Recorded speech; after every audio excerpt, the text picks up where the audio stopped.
infrastructure development cess is something which we are bringing in without on any one single item wherein we are putting the cess, the end consumer paying more than what he is paying today. It is just a restructuring we've done, for instance, of the basic customs duty, where it was, let us say, 12%, we brought it down to 7% and added possibly only 3% on the infrastructure development cess.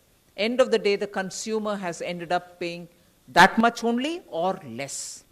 In no category has he ended up paying more after the agricultural infrastructure development cess. That we have done only because we wanted to be sure that in order to improve agricultural infrastructure, we have a dedicated amount coming out of the budget, rather than that going into the consolidated fund. It might still go, but we know what has got to be used for agricultural infrastructure. So if these are the kinds of things broadly we've done, equally important is the reform that we're bringing in the financial sectors.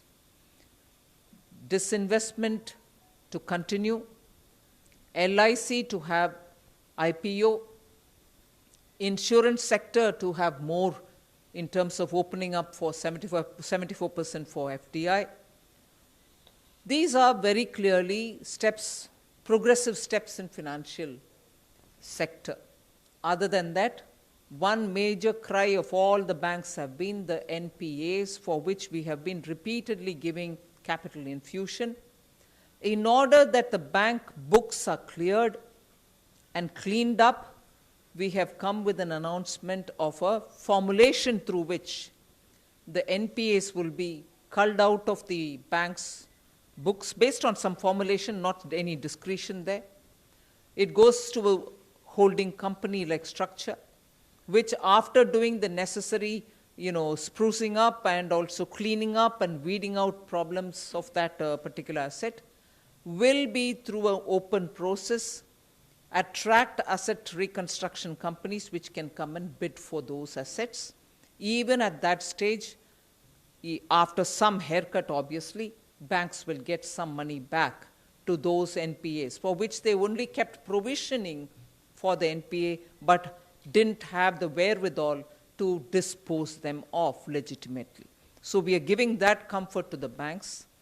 And also for funding the infrastructural requirements, a development finance institution is being brought in. All lessons learned from the IDBI, which started as a DFI but later went on to become a scheduled commercial bank-like functioning and couldn't succeed at that, are taken on board.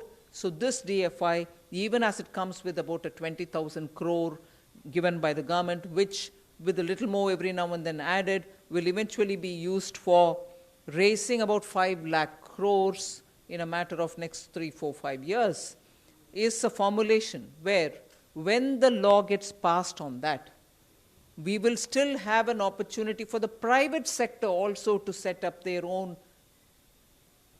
development finance institution. So this country is not going to be, the needs of this country are such that just one development financial institution which is set up by the government will be adequately meeting up with the demand requirements. No, and therefore we see a future for a DFI which is partly funded by the government and raises capital from the market, is also competing with private sector DFIs.